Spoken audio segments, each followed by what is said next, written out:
This is Life Transformation Radio. Prepare to engage. Seatbelt activated. Download initiated. Your quantum journey of transformation begins in 3, 2, 1.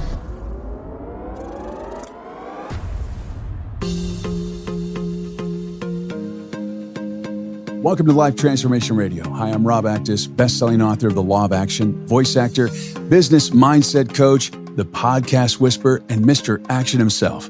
Here at Life Transformation Radio, we are committed to share more about real life, love, the power of positivity, romance, and of course, laughter.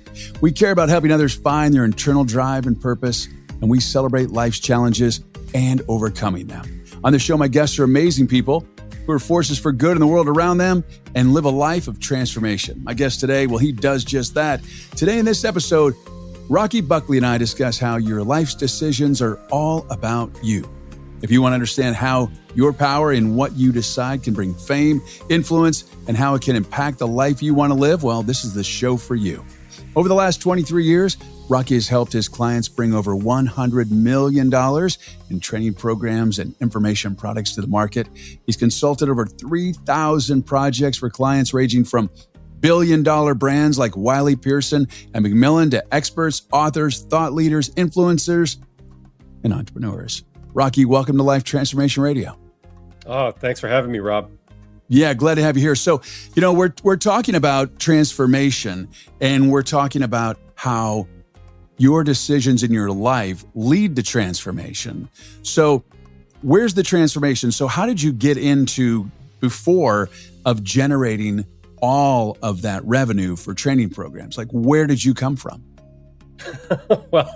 Well, if I were to, I usually like to start when people ask me sort of the origins. I like to start in childhood. And there's a specific reason for that. Is when I was a really little kid, I was kind of a gifted and talented, high IQ, high potential kid, skipped a grade and so on. But the reason that I point that out is I had this kind of mantle of potential put on me from the time I was a little kid. And I didn't really feel like I was fulfilling that potential for a very, very long time. And I've always had a sweet spot inside of me for people who had big dreams and big desires and got stuck in life and didn't really achieve what they could have or didn't really fulfill their potential, because for a lot of my life, I felt like I really wasn't fulfilling mine. So when I looked internally and I kind of thought about business and reinventing myself much later in my career, I wanted to tap into those drivers. What is it that really animates me? What is it that really unlocks a lot of this emotion and feeling? And if I could help somebody in that area, what would make me light up and feel really fulfilled and feel like I was making an impact on the world?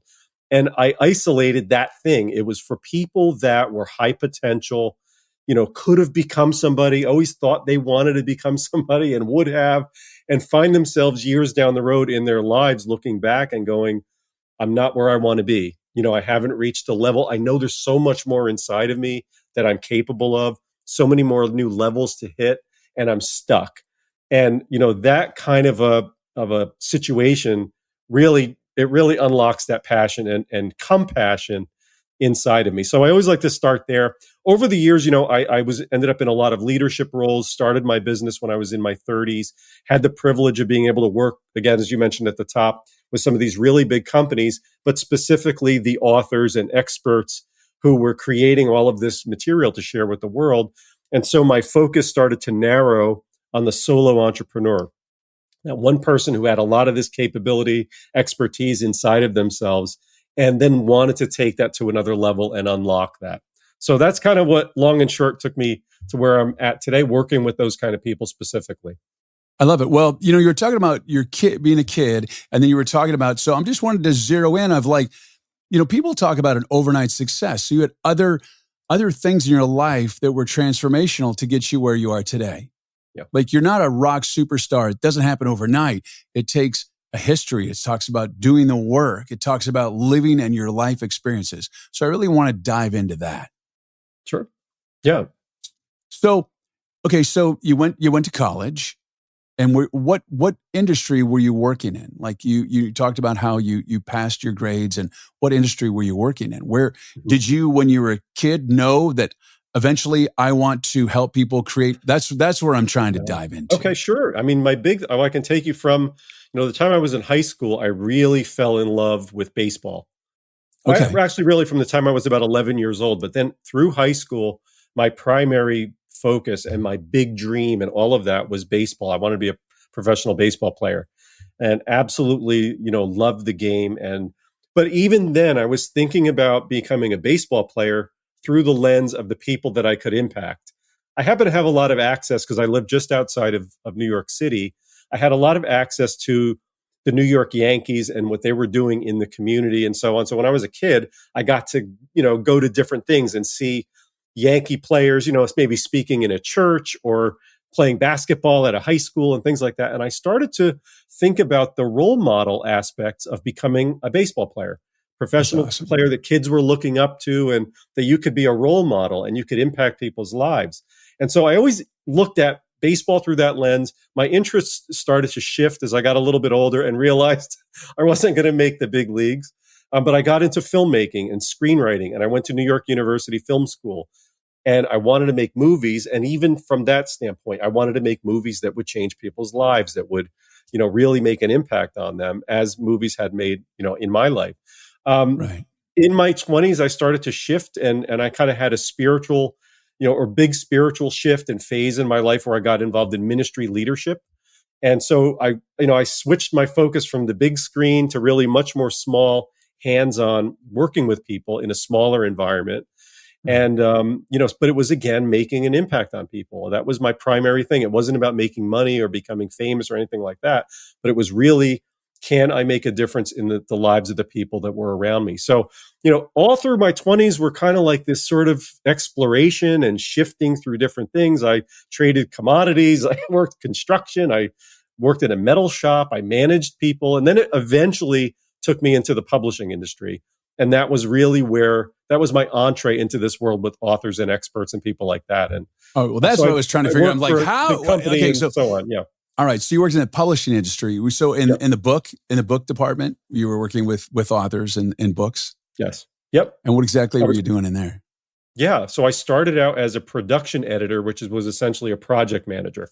So I got to work with authors in all of these different fields, particularly in the engineering, science, and math area. So I was working with academics largely and so on. But basically in that process, I learned to work with these high level authors who were sort of franchise level authors Right. who were making millions of dollars for these companies. And, you had to be very particular with how you worked with them and tiptoed around that relationship. But I was also working with all the other products that were around the core textbook. So it Right. was the study guides and the tests and the PowerPoint slides and all of these kind of apparatuses around that franchise product. And so I really learned the business from the inside out, and I wore a lot of hats.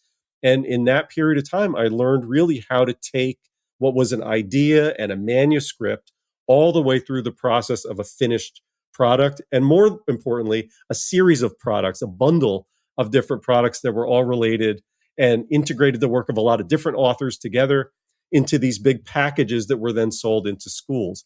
And that was really my entree into that area. And then I started to shift into a lot of different other aspects of the publishing industry, working with, all kinds of different people in different fields. And then Right. I started my own business after that point. Okay, so talk about transformation. So here you are working a corporate job. You're working with, academics. You're doing textbooks and all this creative. And what is the moment where you just said, "It's time, Rocky. I'm running on my own. I got this. I'm going there." And did it happen overnight? Did all of a sudden you just make a decision like boom, or was it a long process? Yeah, it was a longer process. I knew fairly early in that, like, I wasn't going to stay in this as a job. I knew that it wasn't financially going to be viable for me. I was going to be getting married, so I was already engaged and looking ahead toward getting married and so on. And I'm like, and so my wife, my fiance, and I started to design our life on paper and say, what do we want our life to look like? And it That's looked what like I'm talking about. That's what I want to talk about. That Okay. love that. Well, that was kind of the thing, and that was one of the driving factors. But I planned it out, and I was at my job, and I was kind of like, okay, how can I get from here to there? And it involved, really learning a whole bunch of new stuff. We were right in the inception of when the internet was taking off. So I started my business, back in the 90s, and we were right at that tipping point where we were in a physical book sort of world that was moving into a digital world. And I when saw every other all this day you got a potential with the disc web. from AOL. When every other day you got a disc from Yes, AOL. that was Those my first CDs. email. Oh my Rocky God. Buck at AOL. I know. It's so fun. To think back, it's funny because there's going to be listeners to this show. They're going to go, what's AOL? And they're not even going to know it. But, us older folks are going to totally get it. We used to get a CD in the mail every day or every other day. I had hundreds of those CDs. It's just amazing how technology has changed. So you were kind of in the Stone Age. Mail was, right? I know. Oh, I got an email. Wow. You've got mail. Yeah. Or when a photo came down, I remember. Right. Oh my God! I remember my sister sent me a photo of the new baby, and I just watched it just slowly. Like it was so painful. I got up and got food, and then it came down, and then of course that crazy sound of the modem that it used to make, and just like But that's it. So that was pretty primitive to be starting internet business at the beginning of the internet. Yeah. And so that was kind of, so I had to learn a lot of stuff. So at that time, I was learning the stuff that I was doing in the publishing field. I was working with a lot of people that I was outsourcing work to. I was paying to do page layout and design and editorial work and all of that kind of thing. And I was seeing what they were making. And I'm going, I'm sitting here at this job making like $32,000 a year at the time in the mid 90s. And I'm paying somebody $6,000 to format a book that they did in about a week, right? That was a tipping point for me. Was I had somebody I paid like and in a really more like in a weekend, they came back and delivered this manuscript that was formatted, and I cut a check for $6,000, and I'm like, why can't I do that? Like that. So I really started to think like I can learn this production stuff that I'm paying other people to do. I can learn the editorial stuff that I'm paying other people to do. And now we're on this tipping point where this internet thing is going to take off. Let me learn web design. Let me learn. At the time, and then it became Flash. You remember? Of course, you remember. Flash. I remember. I was a Flash program. I remember that. Yes, I knew Flash pretty well. I taught myself all this stuff, and I took courses and stuff. So I prepared my fiance to be wife. Also prepared. We were going to start this business together. I had another partner as well who was going to come in, and so there was this like couple of year period of time of preparation to get ready to launch my own business. And so I took it slow, and eventually we got there. Love it. So as you were doing this transformation, I'm just curious because a lot of people we're just, I don't know what the human condition, but we're surrounded by naysayers. They're just the dream stealers. So, from you to go to having a corporate job, and back there in the 90s, that's what it was. There wasn't a lot of people going out on their own. There just wasn't. And so here you are going on your own, and you're going to go and you're going to do it on your own. You're going to, blaze new trails. How was the support from your family and friends? Was it positive, or were they like, "Oh, Rocky, you're crazy"? I would say from my parents per se, it was kind of like, well, okay, because they saw me bounce around a lot in my 20s, and go, okay, he's been in this, he's been in this, he's been in this, and he finally has like a stable job and a career for several years, and now you're going to go out and launch this other thing. At the same time, my parents are probably the people who were putting the most potential on me from the time I was little. Like, you could be anything you want. You could be president of the United States if you just applied yourself, right? So from the time I was little, they always believed in me and believed in my potential. But I think they kind of were a little bit trepidatious about it. But at the end of the day, they loaned me a bunch of money to buy equipment, and were very supportive in starting the business, and were ever since. From that point. And so, and friends too, were friends supportive, or were friends like, Rocky, you're crazy, you got to keep this corporate job? I think, from the friend group that I had, the peer group that I had, saw me in kind of a leadership capacity from my ministry time and so on. So I think they always saw me as somebody who was a leader and a high potential person, capable of a lot more. So that was natural, but it was more from the people that were closer to me going like, well, this is, it's not going to be stable, and, it's going to be a rough ride, and maybe you won't make it. And a lot of people don't make it. And there was more fear, from that basis. Right. Were they people that had branched out, or were they all people that had jobs? Curious. Your My inner parents circle. or friends? Not your parents, but your parents, or just your circle of friends. Well, I would say, I'll just talk about my parents briefly, because I didn't come from anybody in my family who was ever in business. Okay. On my mom's side, her parents came off the boat from Italy. Wow. And they worked in a factory, and they were just that first generation immigrant who came over, and, and came out of the Depression era. Right. So their thoughts about money were very tight, and fear and all of that, and never been in business before. And on my dad's side, nobody had been in business. My father was a police officer. My mother was a nurse. So I had no frames of reference for business at all going into it. Friends, I did have some friends that went into business for themselves, but it was more like physical stuff or hardware. Brick and mortar. It wasn't really related to what I did. So I didn't have any mentors, role models, nothing. Really, almost every core skill I learned that prepared me for business came out of my time in church, in my ministry leadership days, because I learned about communication, working with people, inspiring people, and so on, systems, programs, all of those kind of things, teaching material. That was all stuff that came out of those days in church.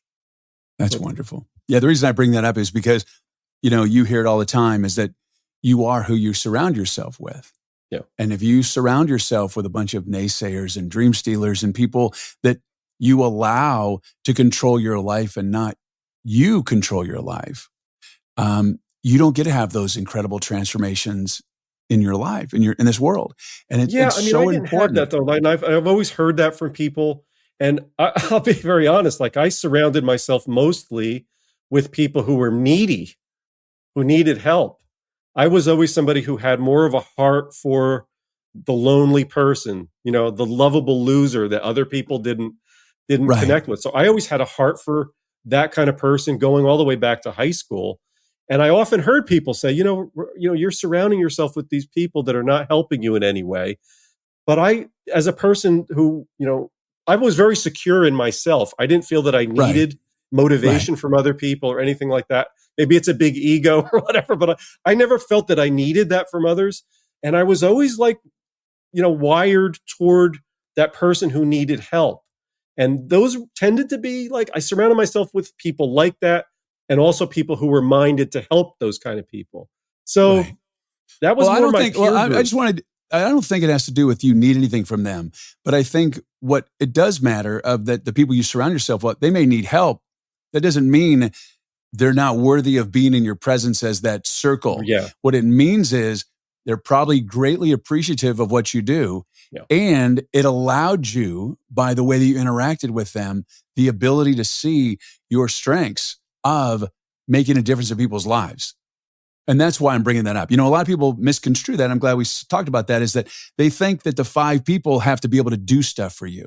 It's not that. Right. It's that you vibe, and that there's synchronicity between you all, and that there's not a bunch of negative, because you could be needy and be in need, and I could be of service, and I can serve that. And that's a really wonderful thing. Yeah. And that's why I bring that back. Yeah, because I've heard people position that as okay, you got to just surround yourself with winners and cut the losers out of your life. And but needy people are winners. They are winners. Yeah. They just have circumstances. Everybody has circumstances. That's how I see it. Yeah. Yeah. I mean, then I'm a loser because I lost 2 businesses over the pandemic, 2 brick and mortar businesses. So I guess I'm a loser. I'm not. And I think it's really important for people to really get that you get to surround yourself with the people that are worthy of being surrounded by. I tell my daughter this all the time. You only allow people in your life that are worthy of being in your life. And what that means is that they accept you for you. Yeah. And you have that synchronicity together, and you ebb and flow off each other. Absolutely. Yep. I agree. So you launched your business. More from the standpoint of I can really serve and help. I felt a sense of duty or responsibility to lift other people up, and I think I've always had that, and I have that today. And that brings me into what I do today. Even with people that are successful, I'm driven by like, okay, this person, they're a 6 or 7 figure entrepreneur, but they feel stuck. How can I help them unlock and go to the next level? It's all kind of the same stuff at the end of the day, I guess. I think you and I are from the same thing. I love to be of service and help other people. I was in radio for 15 years in San Diego. I wasn't the morning show. I was a nighttime DJ that just requests and dedications.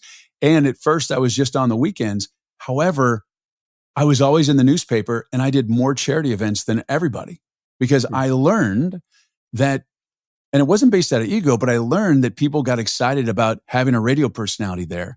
And I did tons of work for the Leukemia Society and the Cancer Foundation and, all these charities because people got excited if I was there. I mean, and they got excited about my job that I was there. I might not get excited that I was there, but I found that's a way because I didn't make a lot of money compared to the people that were living in La Jolla and, Fairbanks Ranch and Del Mar when I was in radio.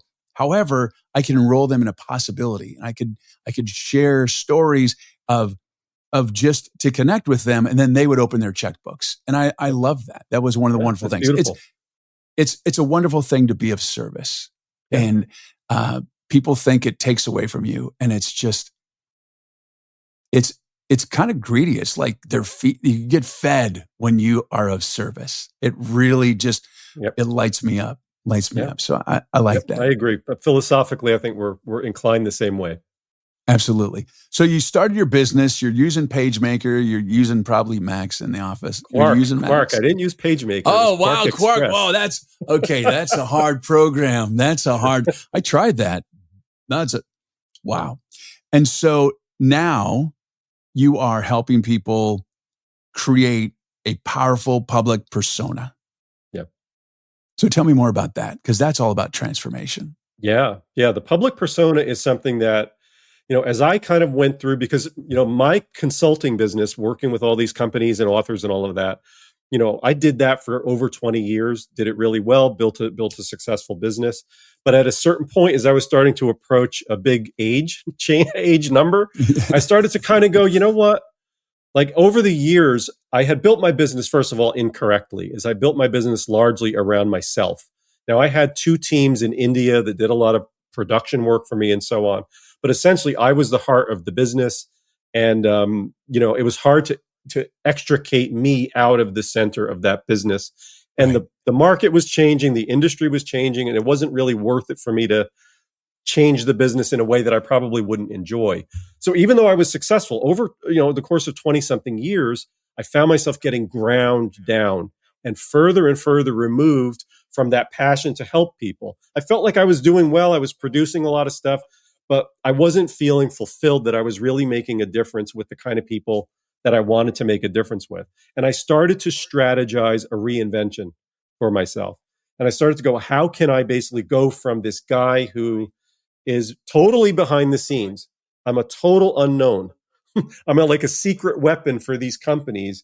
I have no social media presence. I have no audience, nothing, basically. I have relationships, good networker. I built a lot of great relationships in internet marketing and so on. And I knew the game and I had been learning the game.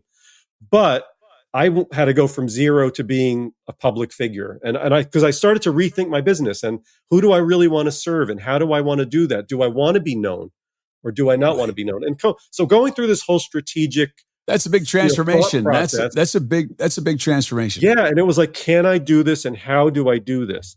And so I had to build my own process for taking all of the resources and assets and all of the things I had kind of put together for myself over the previous 20 years and before, my life in ministry and all of it. How do I take this life that I've lived and repackage it and reformulate it so that I could basically serve the kind of people that I wanted to serve? And so I went through this process of going, okay, what are the aspects that make a person really pop? That make a person charismatic or being able to attract others magnetically, to build an audience, to monetize your knowledge, to turn what you know into products, programs, and so on, and actually be able to build an audience around yourself that can, wants to buy your stuff, basically, wants to allow you to impact their lives, right?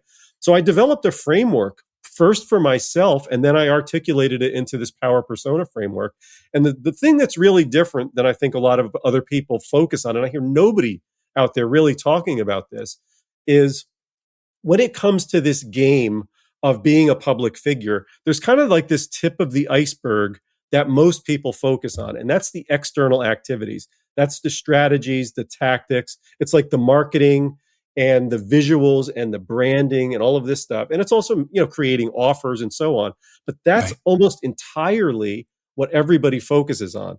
When the reality is none of it works unless you focus on the stuff underneath the water.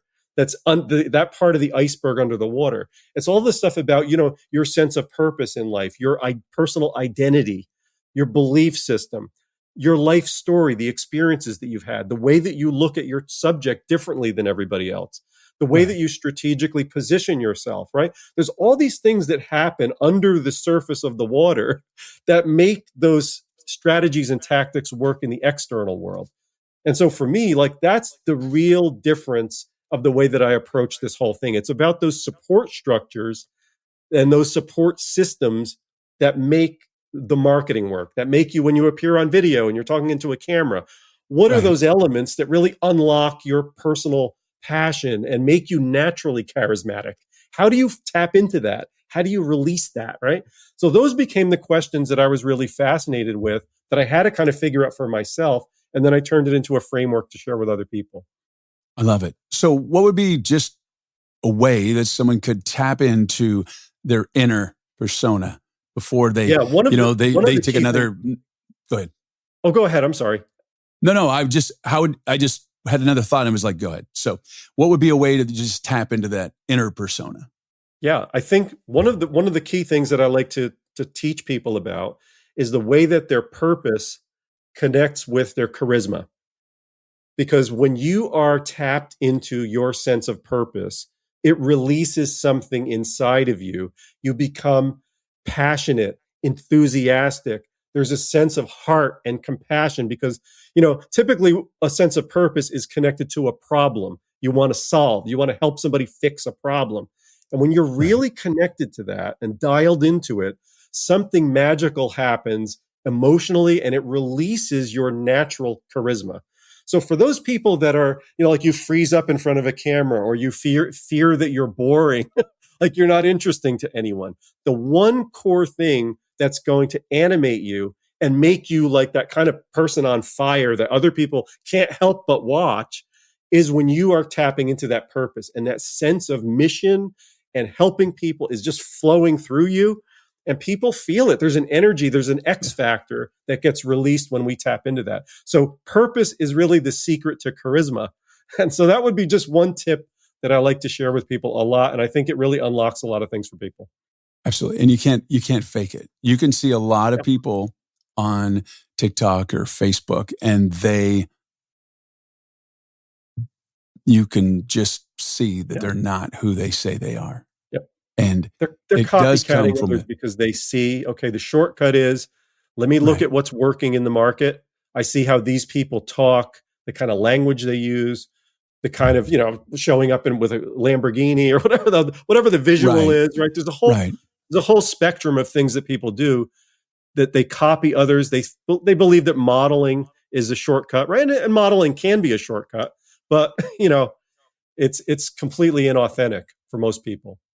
Yeah. And I think in 2022, authenticity is really the key to success.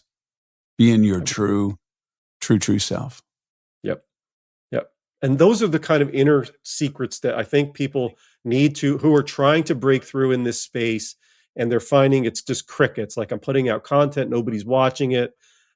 Nobody cares, nobody's commenting, nobody's liking, nobody's buying my stuff, right?